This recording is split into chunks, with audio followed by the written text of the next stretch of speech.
O conto a seguir foi postado especialmente aos que possuem alguma limitação à leitura, tais como os deficientes visuais, os idosos, os dislexos, entre outros.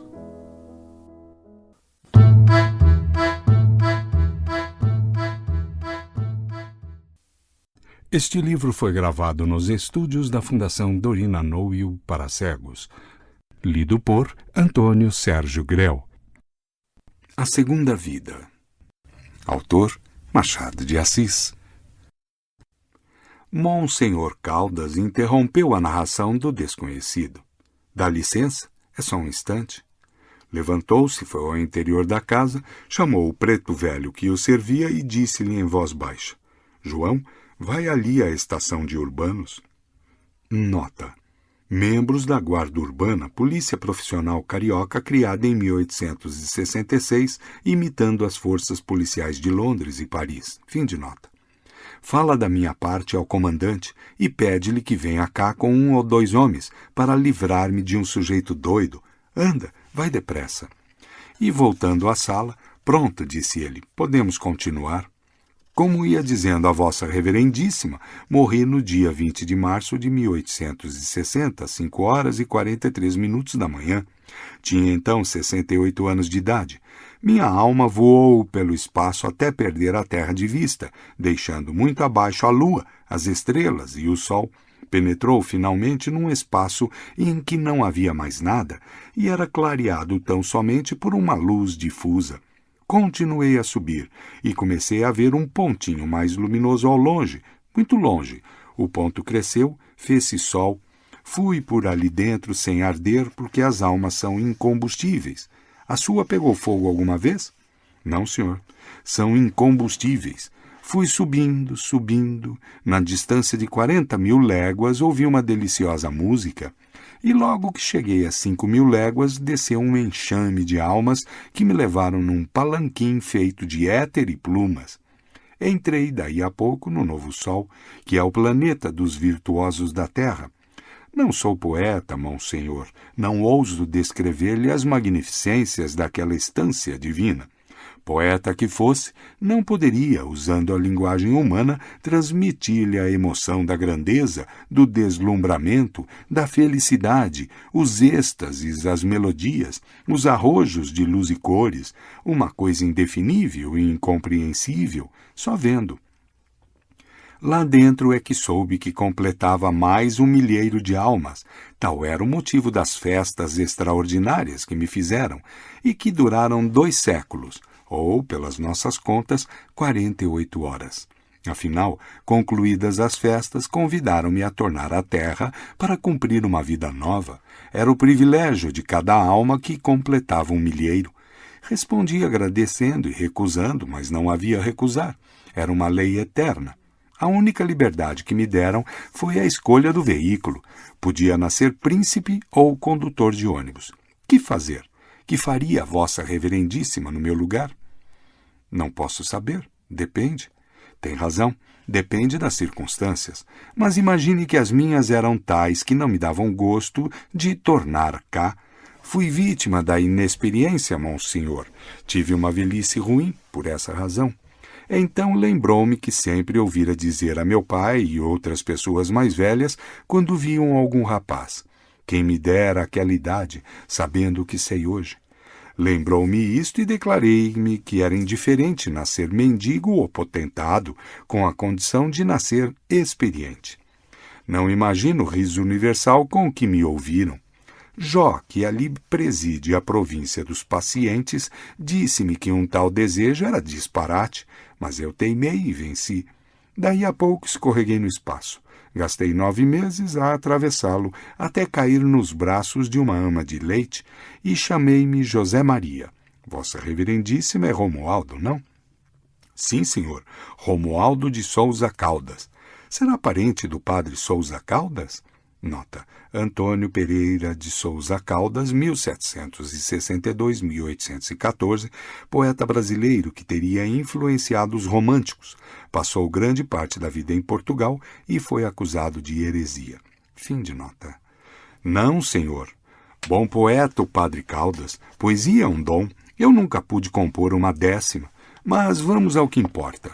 Conto-lhe primeiro o que me sucedeu, depois lhe direi o que desejo de vossa reverendíssima. Entretanto, se me permitisse ir fumando. Monsenhor Caldas fez um gesto de assentimento, sem perder de vista a bengala que José Maria conservava atravessada sobre as pernas. Este preparou vagarosamente um cigarro. Era um homem de 30 e poucos anos, pálido, com um olhar ora mole e apagado, ora inquieto e centelhante. Apareceu ali, tinha o padre acabado de almoçar e pediu-lhe uma entrevista para negócio grave e urgente. Monsenhor fê-lo entrar e sentar-se. No fim de 10 minutos, viu que estava com um lunático. Perdoava-lhe a incoerência das ideias ou o assombroso das invenções. Pode ser até que lhe servissem de estudo, mas o desconhecido teve um assomo de raiva que meteu medo ao pacato clérigo. Que podiam fazer ele e o preto, ambos velhos, contra qualquer agressão de um homem forte e louco? Enquanto esperava o auxílio policial, Monsenhor Caldas desfazia-se em sorrisos e assentimentos de cabeça, espantava-se com ele, alegrava-se com ele, política útil com os loucos, as mulheres e os potentados. José Maria acendeu finalmente o cigarro e continuou. Renasci em 5 de janeiro de 1861. Não lhe digo nada da nova meninice, porque aí a experiência teve só uma forma instintiva. Mamava pouco, chorava o menos que podia para não apanhar pancada. Comecei a andar tarde por medo de cair, e daí me ficou uma tal ou qual fraqueza nas pernas. Correr e rolar, trepar nas árvores, saltar paredões, trocar murros, coisas tão úteis. Nada disso fiz por medo de contusão e sangue. Para falar com franqueza, tive uma infância aborrecida e a escola não o foi menos. Chamavam-me tolo e moleirão. Realmente eu vivia fugindo de tudo. Creia que durante esse tempo não escorreguei, mas também não corria nunca. Palavra, foi um tempo de aborrecimento. E comparando as cabeças quebradas de outro tempo com o tédio de hoje, antes as cabeças quebradas. Cresci, fiz-me rapaz. Entrei no período dos amores. Não se assuste, serei casto como a primeira ceia. Vossa reverendíssima sabe o que é uma ceia de rapazes e mulheres? Como quer que eu saiba? Tinha 19 anos, continuou José Maria, e não imagino o espanto dos meus amigos quando me declarei pronto a ir a uma tal ceia. Ninguém esperava tal coisa de um rapaz tão cauteloso, que fugia de tudo, dos sonos atrasados, dos sonos excessivos, de andar sozinho, a horas mortas, que vivia, por assim dizer, às apalpadelas. Fui à ceia. Era no Jardim Botânico, obra esplêndida. Comidas, vinhos, luzes, flores, alegria dos rapazes, os olhos das damas e, por cima de tudo, um apetite de 20 anos. Há de crer que não comi nada. A lembrança de 3 indigestões apanhadas 40 anos antes, na primeira vida, fez-me recuar. Menti dizendo que estava indisposto. Uma das damas veio sentar-se à minha direita para curar-me. Outra levantou-se também e veio para a minha esquerda com o mesmo fim. Você cura de um lado, eu curo do outro, disseram elas. Eram lépidas, frescas, astuciosas e tinham fama de devorar o coração e a vida dos rapazes. Confesso-lhe que fiquei com medo e retraí-me. Elas fizeram tudo, mas em vão. Vim de lá de manhã, apaixonado por ambas, sem nenhuma delas e caindo de fome. Que lhe parece? Concluiu José Maria, pondo as mãos nos joelhos e arqueando os braços para fora.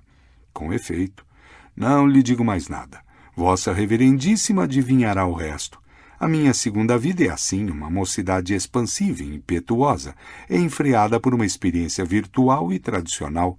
Vivo como Eurico, atado ao próprio cadáver. Nota. Em Eurico, o Presbítero, romance histórico de Alexandre Herculano, 1810-77, que se passa no tempo dos Visigodos, o herói Eurico não pode se casar com Ermengarda por razões de linhagem. Faz-se monge, mas após 10 anos, atado a um cadáver, ele a liberta dos invasores árabes e juntos relembram seu amor. Agora impossível pelo voto de castidade de Eurico, que se deixa matar lutando contra os mouros. Fim de nota. Não, a comparação não é boa. Como lhe parece que vivo? Sou pouco imaginoso. Suponho que vive assim como um pássaro batendo as asas e amarrado pelos pés. Justamente. Pouco imaginoso? Achou a fórmula, é isso mesmo. Um pássaro, um grande pássaro, batendo as asas. Assim. José Maria ergueu-se, agitando os braços à maneira de asas. Ao erguer-se, caiu-lhe a bengala no chão, mas ele não deu por ela. Continuou a agitar os braços em pé defronte do padre e a dizer que era isso mesmo, um pássaro, o grande pássaro. De cada vez que batia os braços nas coxas, levantava os calcanhares, dando ao corpo uma cadência de movimentos, e conservava os pés unidos para mostrar que os tinha amarrados. Monsenhor aprovava de cabeça, ao mesmo tempo afiava as orelhas para ver se ouvia passos na escada. Tudo silêncio, só lhe chegavam os rumores de fora. Carros e carroças que desciam, quitandeiras apregoando legumes e um piano da vizinhança. José Maria sentou-se finalmente depois de apanhar a bengala e continuou nestes termos.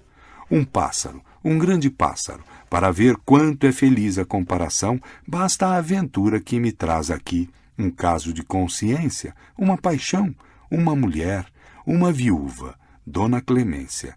Tem 26 anos, uns olhos que não acabam mais, não digo no tamanho, mas na expressão, e 2 pinceladas de buço que lhe completam a fisionomia. É filha de um professor jubilado. Os vestidos pretos ficam-lhe tão bem que eu às vezes digo-lhe rindo que ela não enviuvou senão para andar de luto. Caçoadas. Conhecemo-nos há 1 ano em casa de um fazendeiro de Cantagalo. Saímos namorados um do outro. Já sei o que vai me perguntar. Por que é que não nos casamos, sendo ambos livres? Sim, senhor. Mas, homem de Deus, é essa justamente a matéria da minha aventura. Somos livres, gostamos um do outro e não nos casamos. Tal é a situação tenebrosa que vem expor a vossa reverendíssima e que a sua teologia, ou o que quer que seja, explicará, se puder. Voltamos para a corte namorados. Clemência morava com o velho pai e um irmão empregado no comércio. Relacionei-me com ambos e comecei a frequentar a casa em Mata-Cavalos. Olhos, apertos de mão, palavras soltas, outras ligadas, uma frase, 2 frases, e estávamos amados e confessados. Uma noite, no patamar da escada, trocamos o primeiro beijo. Perdoe estas coisas, monsenhor. Faça de conta que me está ouvindo de confissão. Nem eu lhe digo isto, senão para acrescentar que saí dali tonto, desvairado, com a imagem de Clemência na cabeça e o sabor do beijo na boca. Errei cerca de 2 horas planeando uma vida única. Determinei pedir-lhe a mão no fim de semana e casar daí a 1 mês. Cheguei às derradeiras minúcias. Cheguei a redigir e ornar de cabeça as cartas de participação. Entrei em casa depois da meia-noite e toda essa fantasmagoria voou como as mutações à vista nas antigas peças de teatro. Veja se adivinha como. Não alcanço.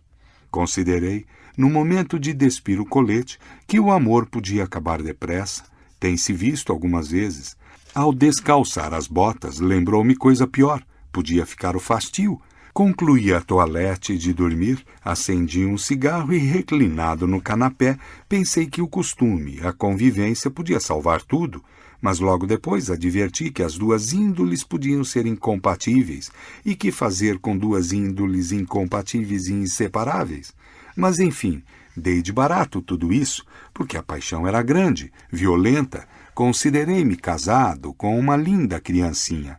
1, 2, 6, 8, podiam vir 8, podiam vir 10, algumas aleijadas, também podia vir uma crise, 2 crises, falta de dinheiro, penúria, doenças, podia vir alguma dessas afeições espúrias que perturbam a paz doméstica. Considerei tudo e concluí que o melhor era não casar. O que não posso lhe contar é o meu desespero. Faltam-me expressões para lhe pintar o que padeci nessa noite. Deixa-me fumar outro cigarro? Não esperou resposta. Fez o cigarro e acendeu-o. Monsenhor não podia deixar de admirar-lhe a bela cabeça no meio do desalinho próprio do Estado. Ao mesmo tempo, notou que ele falava em termos polidos e que, apesar dos rompantes mórbidos, tinha maneiras. Quem diabo podia ser esse homem? José Maria continuou a história, dizendo que deixou de ir à casa de Clemência durante 6 dias, mas não resistiu às cartas e às lágrimas. No fim de uma semana, correu para lá e confessou-lhe tudo, tudo.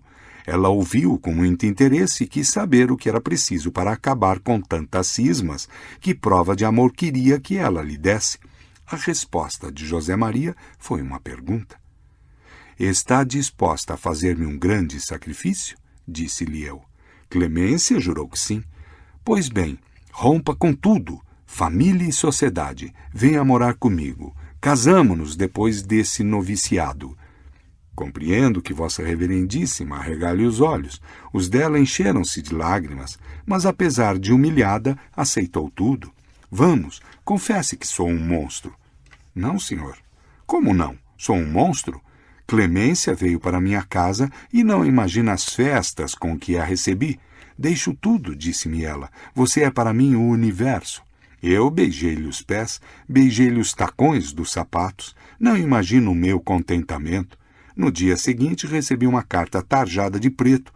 Era a notícia da morte de um tio meu em Santa Ana do Livramento, deixando-me 20.000 contos. Fiquei fulminado. Entendo, disse a Clemência. Você sacrificou tudo porque tinha notícia da herança. Desta vez, Clemência não chorou, pegou em si e saiu. Fui atrás dela, envergonhado. Pedi-lhe perdão. Ela resistiu. 1 dia, 2 dias, 3 dias. Foi tudo em vão. Clemência não cedia nada. Não falava sequer. Então declarei-lhe que me mataria. Comprei um revólver, fui ter com ela e apresentei-lhe. É este. Monsenhor Caldas empalideceu. José Maria mostrou-lhe o revólver durante alguns segundos, tornou a metê-lo na algibeira e continuou. Cheguei a dar um tiro. Ela, assustada, desarmou-me e perdoou-me. Ajustamos precipitar o casamento e, pela minha parte, impus uma condição: doar os 20.000 contos à Biblioteca Nacional. Clemência atirou-se-me aos braços e aprovou-me com um beijo. Dei os 20.000 contos. Há de ter lido nos jornais. 3 semanas depois, casamo-nos. Vossa Reverendíssima respira como quem chegou ao fim. Qual? Agora é que chegamos ao trágico. O que posso fazer é abreviar umas particularidades e suprimir outras. Restrinjo-me à Clemência. Não lhe falo de outras emoções truncadas, que são todas as minhas, abortos de prazer, planos que se esgarçam no ar, nem das ilusões de saia rota, nem do tal pássaro, plás, plás, plás. E de um salto, José Maria ficou outra vez de pé agitando os braços e dando ao corpo uma cadência. Monsenhor Caldas começou a suar frio. No fim de alguns segundos, José Maria parou, sentou-se e reatou a narração, agora mais difusa, mais derramada, evidentemente mais delirante. Contava os sustos em que vivia, desgostos e desconfianças. Não podia comer um figo às dentadas como outrora. O receio do bicho diminuía-lhe o sabor. Não cria nas caras alegres da gente que ia pela rua. Preocupações, desejos, ódios, tristezas, outras coisas, iam dissimuladas por umas 3/4 partes delas. Vivia a temer um filho cego, ou surdo-mudo, ou tuberculoso, ou assassino, etc. Não conseguia dar um jantar que não ficasse triste logo depois da sopa, pela ideia de que uma palavra sua, um gesto da mulher, qualquer falta de serviço, podia sugerir o epigrama digestivo, na rua, debaixo de um lampião. A experiência dera-lhe ao terror de ser empulhado. Confessava ao padre que realmente não tinha até agora lucrado nada. Ao contrário, perdera até porque fora levado ao sangue. Ia contar-lhe o caso do sangue. Na véspera, deitara-se cedo e sonhou. Com quem pensava o padre que ele sonhou? Não atino. Sonhei que o diabo lia-me o evangelho. Chegando ao ponto em que Jesus fala dos lírios do campo, o diabo colheu alguns e deu-mos. Toma, disse-me ele, são os lírios da Escritura. Segundo o ouviste, nem Salomão em toda a pompa pôde ombrear com eles. Nota, Mateus 6:28, fim de nota. Salomão é a sapiência, e sabes o que são esses lírios, José? São os teus 20 anos. Fitei-os encantado, eram lindos como não imagina. O diabo pegou deles, cheirou-os e disse-me que os cheirasse também. Não lhe digo nada. No momento de o chegar ao nariz, vi sair de dentro um réptil fedorento e torpe. Dei um grito e arrojei para longe as flores. Então o diabo, escancarando uma formidável gargalhada. José Maria, são os teus 20 anos. Era uma gargalhada assim, kkkk. José Maria ria à solta. Ria de um modo estridente, diabólico. De repente parou.